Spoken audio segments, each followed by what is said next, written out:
Don't be jealous of my boogie, jealous of my boogie, jealous of my boogie, jealous of my boogie. Don't. Bonjour et bienvenue dans cette nouvelle vidéo.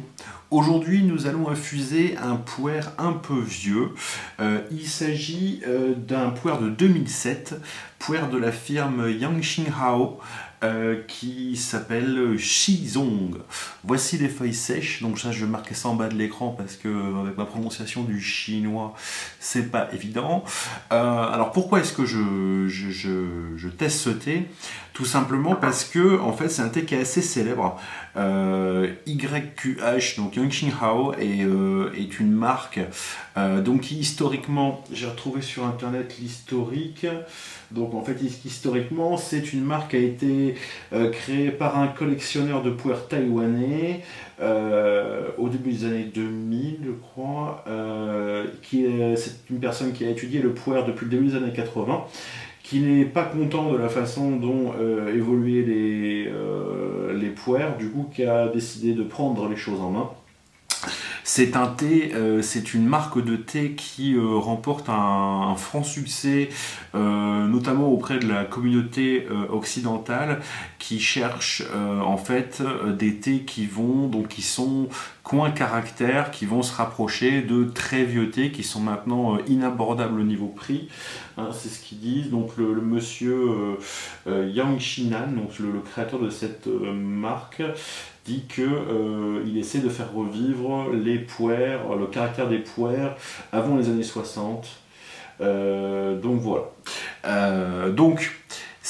Moi j'en ai énormément entendu parler de ces thés, j'ai réussi à me procurer des échantillons. Il y a une personne qui s'appelle Emmett et qui organise, je crois, assez régulièrement des commandes groupées pour les thés de cette marque, donc il fait le relais, sans prendre de marge, soi-disant, sur le, je le crois, hein, c'est pas du tout de l'ironie, sur donc les thés de cette marque, pour qu'il nous arrive à certaines personnes en Occident. Donc voilà, j'ai réussi à avoir un échantillon. Alors j'ai réussi à avoir plein d'échantillons. J'ai choisi de parler de celui-là parce que c'est celui qui a l'air de remporter quand même pas mal les suffrages au niveau rapport qualité-prix. Parce que c'est une galette donc, de 2007 et elle est... Alors j'ai vu pas mal de choses, mais on est aux alentours, je crois, des 190$ pour la galette de 400 grammes. Alors c'est cher, mais bon, pour des thés de cette période-là, apparemment ça vaut super le coup par rapport à la qualité de ce thé là. Donc voilà, moi je vous propose de le goûter. J'ai fait une dégustation avant hors caméra, mais en fait j'ai été interrompu par un pote qui est passé, du coup j'ai pas vraiment pu l'analyser, donc voilà, je me suis dit tiens, je vais le faire en direct et sans anti-sèche. Voilà, donc j'ai déjà préchauffé mon gaiwan, j'ai pris 5 grammes, j'ai pris un petit gaiwan parce qu'en fait l'intérêt de ces thés, des thés un peu vieillis, stockage humide, etc., ça va être en fait de faire défiler les infusions parce que le meilleur va pas être vraiment dans forcément le début. En tout cas, il va y avoir des changements. Donc le but du jeu, ça va être d'enchaîner en fait les infusions pour arriver à en faire une petite dizaine et essayer de voir comment ça se passe. Voilà. Donc je vais donc préparer ça et je reviens après. Donc j'ai deux petits blocs. Je vais faire un rinçage assez long.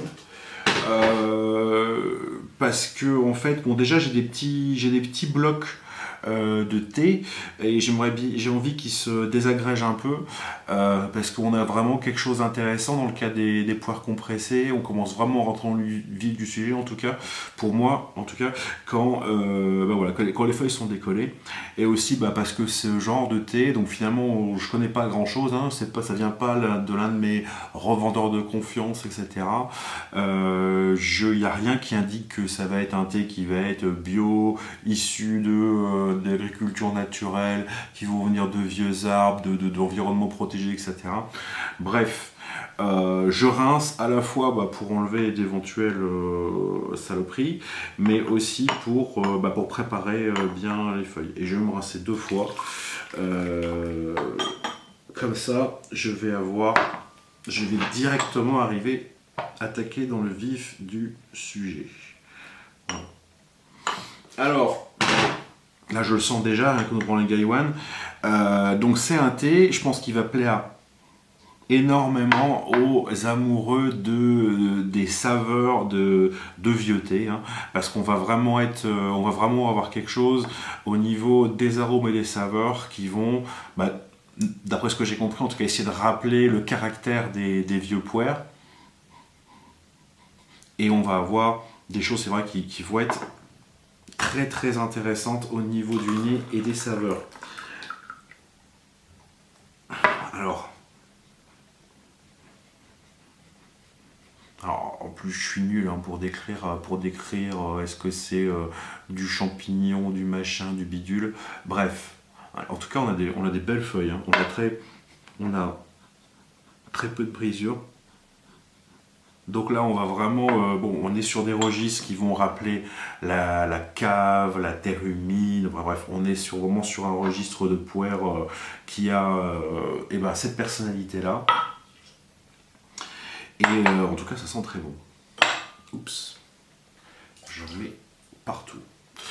Voilà, donc et ben maintenant, on va passer à la dégustation en elle-même, enfin à la première infusion.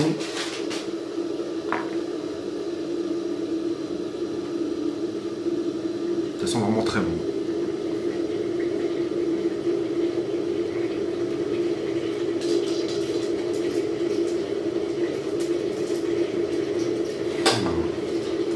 Ça sent très très bon. Donc bah voilà, pour les gens qui arrivent dans le milieu du thé, du puer à l'heure actuelle, bah, les vieux puers c'est totalement hors de prix.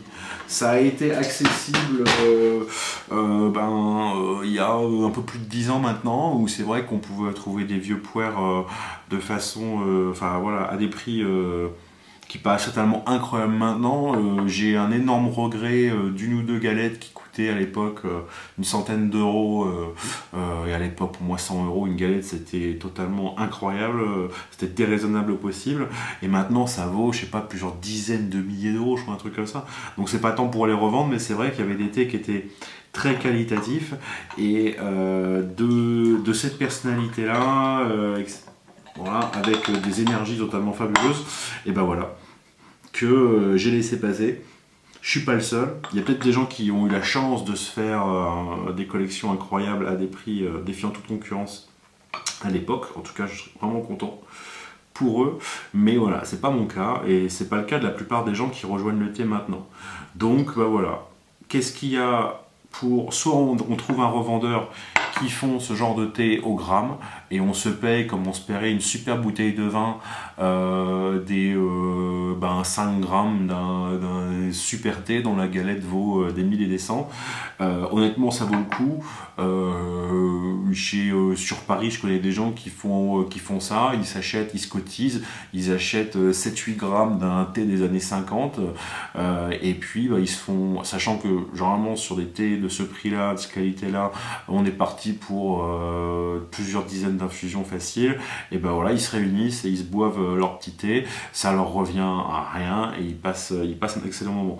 Je vous conseille de le faire, mais c'est vrai que quand on est tout seul et dans son coin, ben c'est pas évident. En plus, quand on met une grosse somme dans le thé, faut être à peu près sûr de ce qu'on fait.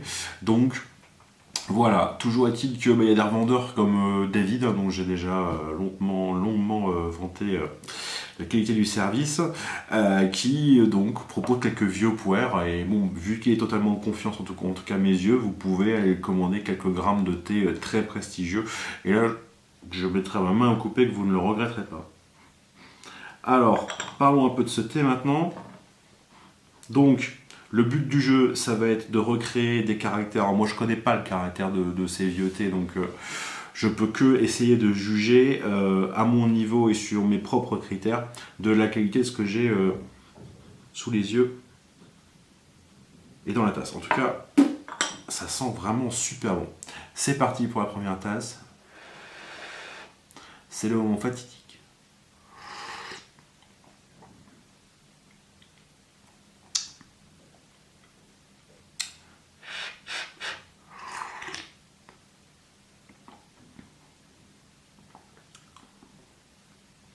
c'est pas mal. Honnêtement, c'est pas mal.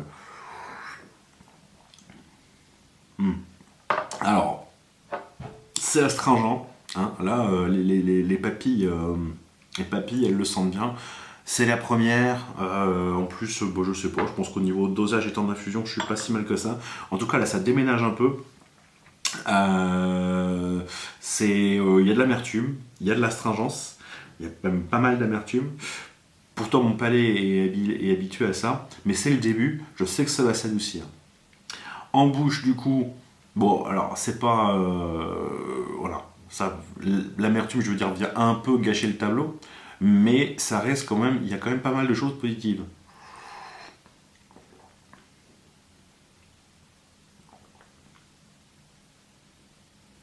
Notamment les saveurs hein, qui sont vraiment très intéressantes. On est donc il y a un pôle, je sais pas comment le décrire, épicé en tout cas qui est vraiment qui est je sais pas, je connais pas bien les adjectifs entre épicé et poivré. En tout cas il y a quelque chose euh, qui va forcer sur les gencives, ça c'est sûr, qui va un peu, je vais pas dire piquer, mais qui va rentrer, qui va faire une réaction qui est, voilà, qui est assez forte, assez puissante pour le moment, mais qui est pas forcément désagréable, provoque une astringence, provoque de la salivation, c'est pas mal. De la fraîcheur également. Au niveau des saveurs, c'est vraiment intéressant parce qu'on est donc entre ce pôle boisé épicé et on sent quand même derrière une douceur, un truc sucré qui arrive. Je pense qu'il va se développer par la suite, mais qui est pas mal. Donc on est sur un équilibre très intéressant au niveau de la bouche.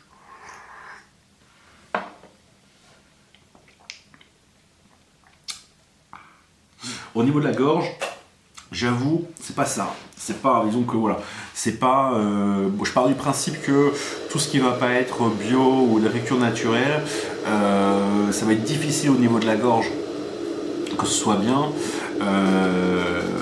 Donc, je connais pas l'origine de ces feuilles.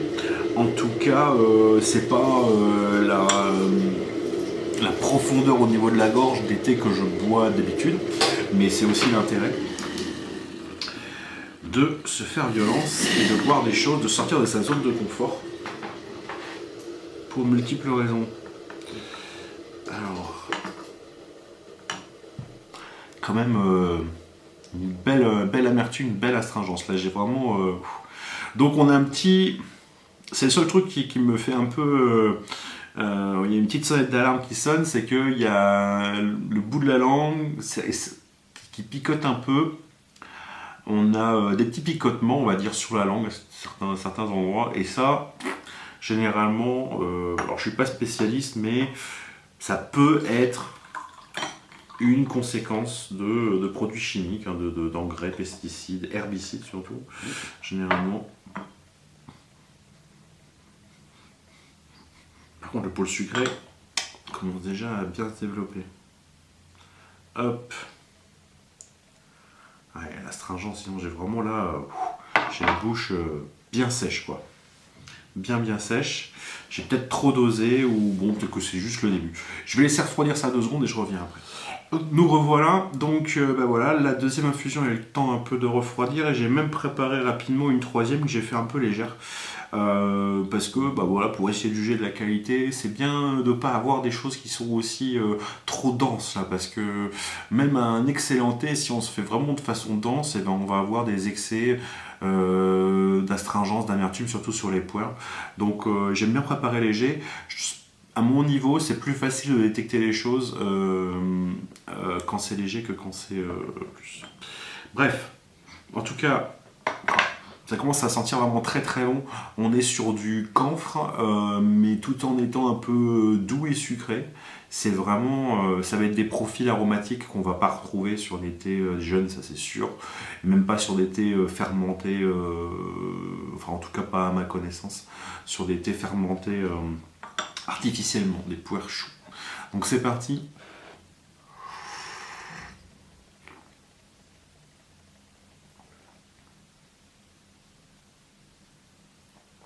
Voilà. C'est une confirmation des premières impressions. On a toujours une astringence qui est voilà. Donc c'était un thé qui mériterait aussi une théière de façon à justement à adoucir, assouplir tout ça.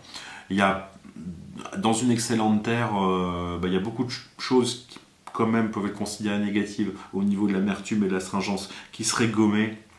On aurait quelque chose de beaucoup plus facile à boire.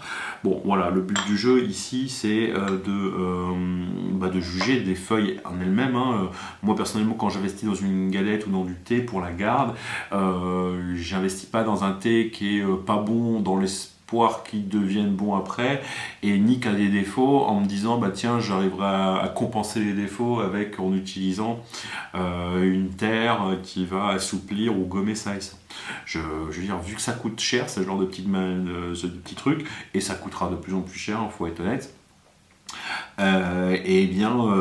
autant prendre des feuilles qui ont que des qualités à la base. Ce qui est sur des thés de ces années-là, etc., en tout cas avec ce genre de process, est très difficile. Arriver à maîtriser l'origine, la qualité des feuilles, etc., c'est vraiment pas évident. Bref. Ici donc on est toujours ce pôle astringent et amer qui est assez développé, donc sensation très poivrée, épicée, hein, en bouche, qui assèche totalement la bouche. Les saveurs sont très jolies, hein, comme je disais, c'est vraiment pas mal sur de vieux thé, on va dire, faute de pouvoir être plus précis, de champignons, comme je disais, de camphre, etc. Mais là, après la première infusion et la première tasse de la deuxième infusion, dans la longueur, là pour le moment j'ai vraiment que le reste d'astringence. Je ne vais pas dire que je trimballe que le thé est super long, que je trimballe ces saveurs de vieux thé sur la longueur. On verra après. C'est des thés qui font parfois des virages quand même assez sympas au bout de X infusions. Il faut savoir être un peu clément sur le début de session, parce que les fins des fois peuvent être un peu mieux. Donc voilà pour ma troisième. Hop. Plus léger, c'est plus facile aussi. Hein.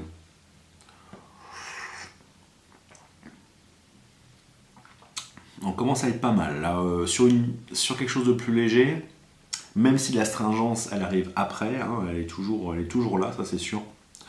On a quand même, on peut se recentrer plus facilement sur les saveurs, le plaisir de ces saveurs assez sympas, plutôt que de subir plus les aspects négatifs de cette astringence qui vraiment envahit et capture la bouche. En tout cas, si on arrive à faire fi de tout ça, c'est vraiment excellent. Pour sûr, ça va s'arrondir sur les infusions suivantes. Donc, ce que je vais faire, c'est ça. Je vais préparer une prochaine infusion que je vais servir dans les tasses, et j'en prépare encore une autre que je vais verser là. Comme ça, je serai libre de parler sans vous embêter avec le bruit de la bouilloire. Voilà. Donc, après 2 infusions supplémentaires, donc les feuilles, on voit, elles sont bien ouvertes. Donc j'apprends un peu à mes dépens que c'est un thé puissant. Je fais le feedback de mes premières infusions. C'est intéressant aussi pour préparer les suivantes, parce que vu que j'ai quand même la bouche qui est un peu trinquée, la conséquence directe c'est de baisser le temps d'infusion. Ça pourrait être de retirer des feuilles, mais je pense pas, parce que 5 grammes sur ce magnifique Gaiwan de David Louveau, je pense que c'est pas mal du tout. On est pas mal. Par contre, je commence à faire du flash, hein. Je dépasse pas les 10 secondes sur ces premières infusions, et c'est pas mal.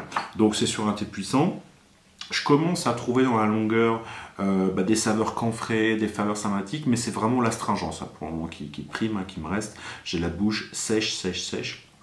Ça tombe bien, ça donne soif. Et c'est la suivante. Ça s'adoucit. Ça devient pas mal. On a toujours l'astringence qui arrive après sur la longueur, rapidement. Mais en tout cas en bouche, ça devient plus équilibré.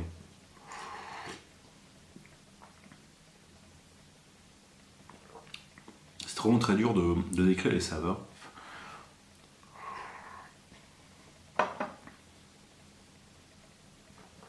En tout cas, en maîtrisant du coup la force avec des temps d'infusion plus faibles. Comme vous pouvez le voir, hein, c'était pas préparé, hein, sinon j'aurais commencé plus bas. On a des choses qui sont plus sympas. On a des choses qui sont plus sympas, mais néanmoins, l'astringence est quand même balèze. Hein. J'ai vraiment en quelques secondes, j'ai le haut du palais là, qui est une sécheresse absolue. C'est vraiment assez impressionnant. Et il y a quand même, du coup, sur le retour, il y a quand même pas mal de fraîcheur. Je me suis pas vraiment interrogé encore sur les effets sur le corps. Tout simplement parce que voilà, je fais une vidéo, c'est pas un thé que je connais, donc c'est pas évident forcément de se concentrer. C'est pas un thé qui est inintéressant, je pense à ce niveau-là. Il y a des choses qui se produisent, mais voilà, c'est pas, je viens pas comme les thés que j'ai fait avant, où sont des thés la plupart d'entre eux, je les avais, soit je les connaissais un peu ou très bien, du coup je pouvais en parler, on va dire, fort de mes expériences passées. Là c'est un peu du direct, du coup c'est pas évident. En tout cas, il n'y a pas de sensation désagréable au niveau du corps, ça c'est sûr. J'ai pas de mal de tête, ce qui peut arriver des fois avec des thés, en tout cas dont je maîtrise pas forcément les origines, les mauvaises surprises on va dire. On est pas mal. Beaucoup de fraîcheur qui revient, qui vient alimenter, donc ça c'est pas mal. Mais bon, je demande à avoir encore quelques infusions avant de pouvoir parler vraiment de cet aspect précis.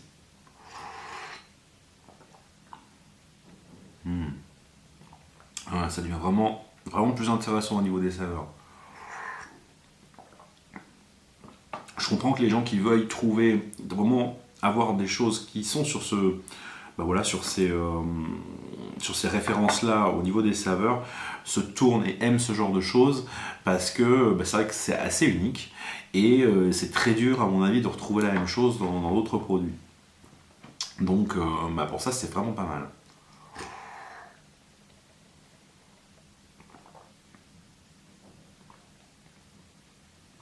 Un petit pot sur la noisette et tout qui est sympa aussi, hein, qui arrive. Je dis noisette, hein, ça serait peut-être chaque personne aurait peut-être une opinion différente. En tout cas, moi j'assimile ça à ça. En tout cas, c'est sympa. Et ici, il y a quand même un effet. Il y a quand même un effet sur le corps qui est sympathique, mais que j'attends.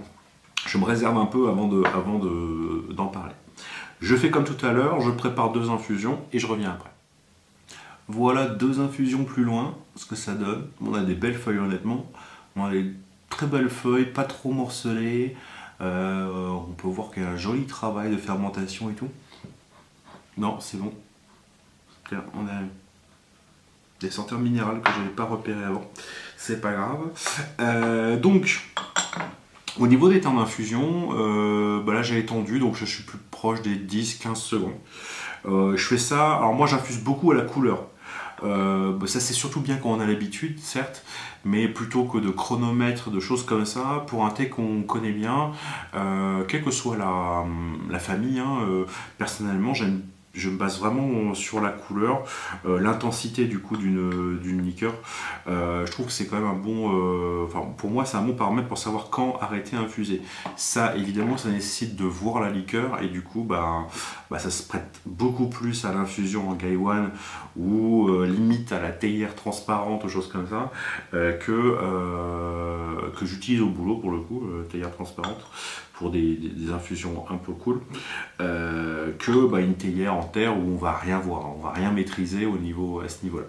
Donc voilà, ça c'était mon petit comment je faisais pour savoir quand verser. Par rapport évidemment à l'intensité que je recherche moi. Il n'y a pas de temps exact sur lequel il faut tomber. Hein. Le but du jeu c'est de tomber sur quelque chose qu'on apprécie et qui correspond à ses goûts.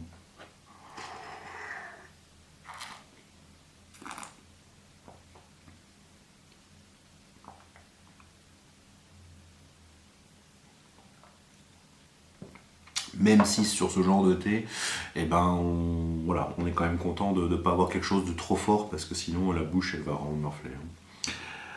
C'est pas mal, ça devient vraiment de mieux en mieux. Également au niveau, je sens que je commence à sortir l'énergie de ce thé de façon un peu plus franche là.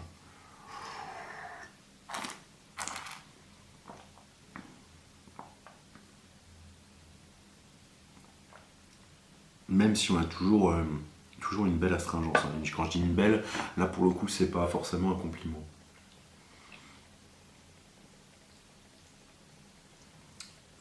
Mais c'est pas mal. Là, j'ai vraiment ce thé qui me calme, qui me descend, détente musculaire, envie envie de s'allonger, de s'étirer un peu comme un chat. C'est des sensations que j'aime bien. Bon, je ne veux pas cracher dans la soupe. Par contre, au niveau bouche, c'est encore très comment dire, poivré, épicé, astringent. Et sur la longueur, on ne peut pas dire que c'est vraiment ce qu'il y a de plus agréable en tout cas. Parce que j'ai beaucoup plus d'astringence que je garde que de saveur. Parce que vu que ce sont quand même des belles saveurs qui évoluent, hein, c'est d'une infusion à l'autre, on passe sur des choses qui sont de plus en plus douces, de plus en plus sympas, mais voilà, ce qui reste après avoir avalé, pour le moment, pour moi, c'est que des sensations comme l'astringence et tout qui sont pas ce qu'il y a de plus agréable. Donc on est sur quelque chose de très immédiat, même si l'énergie du coup est quand même, je vais dire, assez sympa.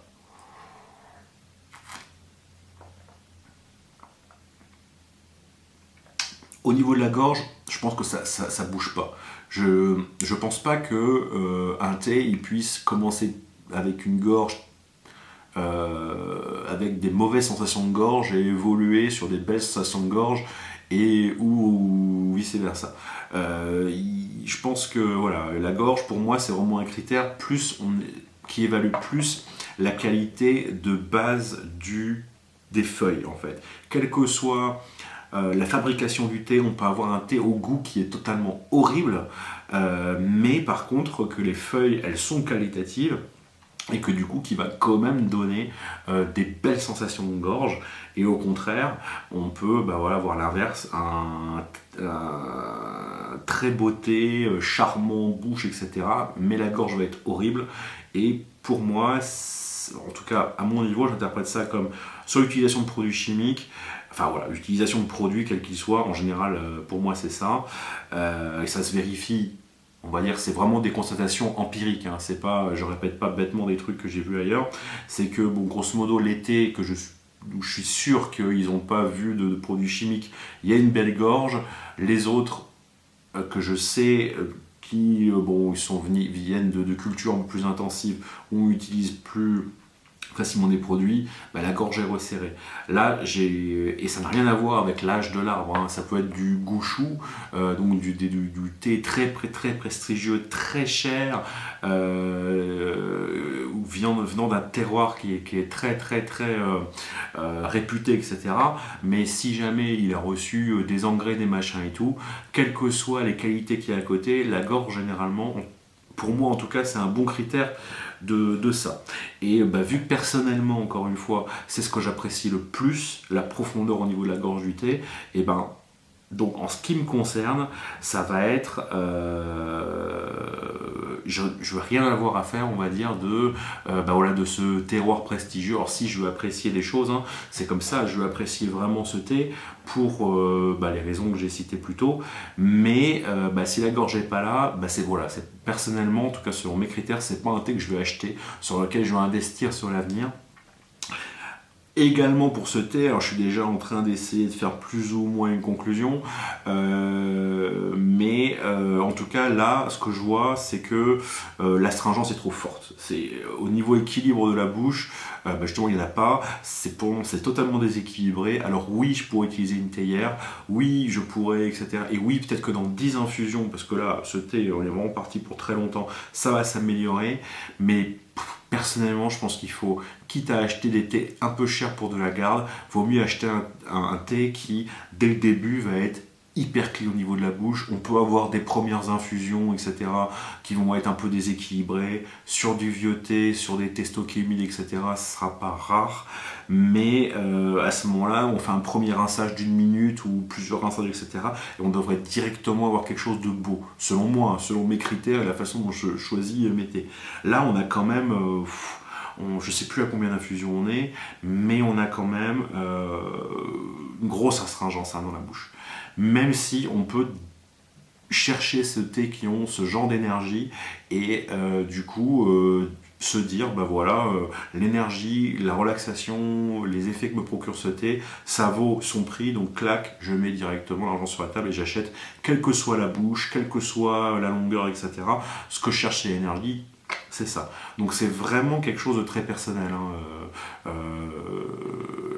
les critères d'appréciation. Je vais faire une dernière rasade de 2 infusions et puis on conclura là-dessus. Hop, nous revoilà pour cette dernière partie. Donc, bah, il va falloir commencer à conclure, même si jamais je sens que le thé, je pourrais encore, mais je pourrais faire une vidéo de 2 heures non plus, pourrait encore évoluer, et je pense d'une façon très positive. Hein. Si jamais l'astringence et un peu l'amertume commencent à se calmer, on va avoir vraiment un très joli thé. Donc bah voilà, c'est parti. Je sais plus où j'en suis, hein, au niveau du nombre d'infusions.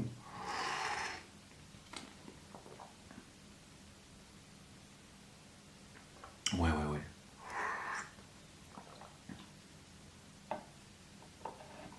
C'est vraiment joli.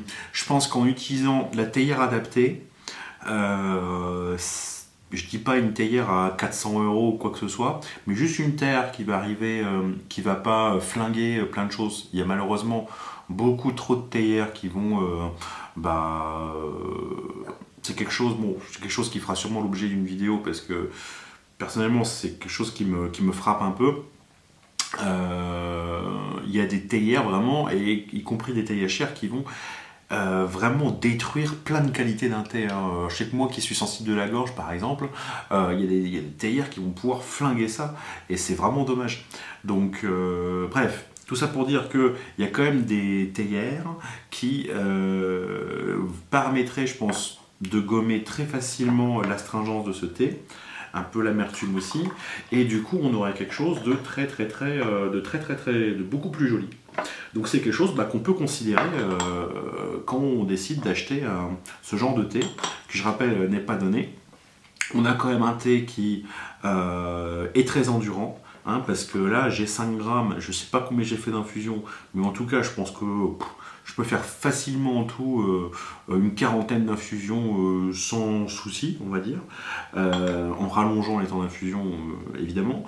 Mais bon, mine de rien, quand on ramène, sans faire des calculs mathématiques, mais bon, ramener au prix d'un sachet de thé ou d'un thé qu'on va par exemple acheter dans, je ne vais pas citer une marque, etc., mais qu'on va acheter super cher, et au bout de 3 infusions il n'y a plus rien, voilà, là on paye cher une grosse quantité de thé, mais on va dire c'est relativement rentable. Donc de toute façon, l'endurance d'un thé est forcément un critère à prendre en compte pour évaluer son rapport qualité-prix. Là on est vraiment des thés qui vont durer. Donc c'est plutôt pas mal. Ouais, ça devient beau, etc. Il faut quand même pousser de plus en plus, hein, pour avoir une intensité de saveur. Il y a toujours de l'astringence.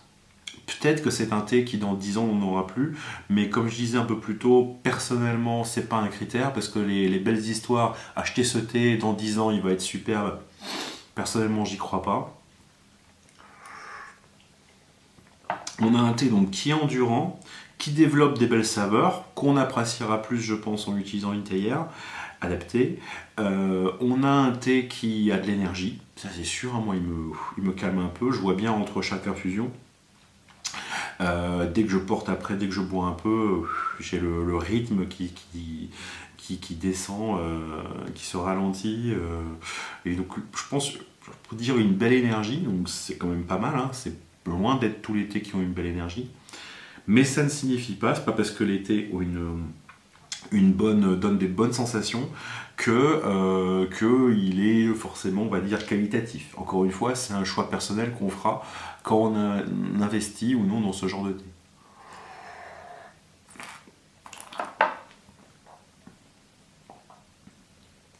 Si jamais vous recherchez que l'énergie du thé, voilà, et vous n'avez rien à faire de la bouche, voilà. Je pense que beaucoup de gens achètent néanmoins ce pourquoi il est relativement plébiscité, surtout outre-Atlantique, c'est parce qu'on a un thé qui reste abordable et qui développe vraiment des saveurs super sympas qu'on ne retrouvera pas facilement ailleurs, et soi-disant que si jamais on sur des thés très très chers, très très vieux. Donc ça, je crois sur parole, parce que personnellement, je suis arrivé beaucoup trop tard dans le monde du thé pour connaître tout ça. En tout cas, c'est un beau thé, mais voilà, avec des aspects positifs et négatifs. Donc il faudra vous poser la question, est-ce que vous êtes prêts, quels sont vos propres critères? Quelles sont les concessions que vous êtes prêt à faire sur des aspects négatifs d'un thé pour investir ou non?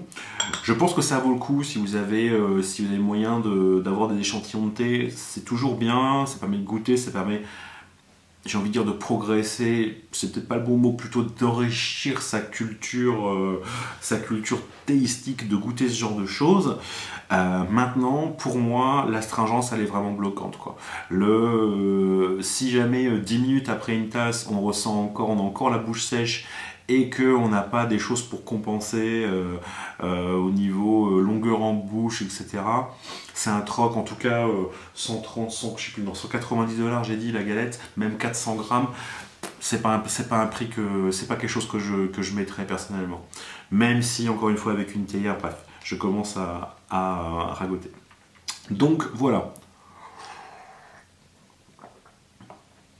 En tout cas, pour être tout à fait honnête avec vous, et je pense que ça s'est senti, je pensais que j'aurais un rendu beaucoup plus négatif au début, avant d'attaquer cette vidéo sur ce thé. Je me rends compte que là, en tout cas, c'est pas le cas.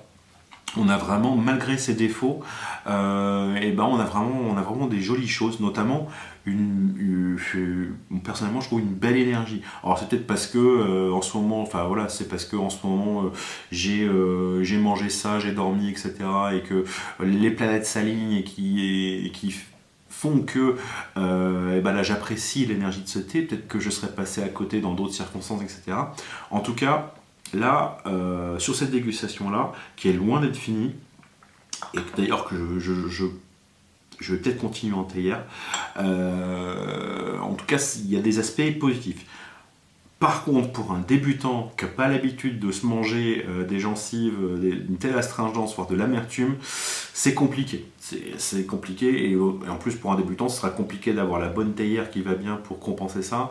Donc, ça s'adresse peut-être un peu plus aux amateurs plus confirmés, dont le palais a déjà un peu maîtrisé l'astringence, l'amertume, pour pas se manger tout dans les gencives. Je pense pas que si jamais vous prenez dans la rue, vous faites goûter ça à l'aveugle, je pense pas que vous allez avoir des bons retours. Voilà, en tout cas, c'était aussi cette vidéo une occasion d'aborder les critères personnels et puis la réflexion de tiens, je veux mettre un peu d'argent dans du thé, qu'est-ce que je suis prêt à lâcher ou pas. Donc évidemment, dans l'idéal, on n'a rien à lâcher, tout est bon, tout est bien. Maintenant, un thé qui serait totalement parfait sur ses saveurs, etc., c'est un thé qui serait, je pense, totalement inabordable au niveau prix. Donc voilà, si on veut ce genre de caractère de thé, il faut peut-être être prêt à faire des concessions. Voilà, je termine ici. Je vous remercie, je remercie les rares personnes qui sont allées au bout de cette vidéo, comme de toutes les autres. Je vous dis à bientôt et bonne dégustation. Fly, fly, fly.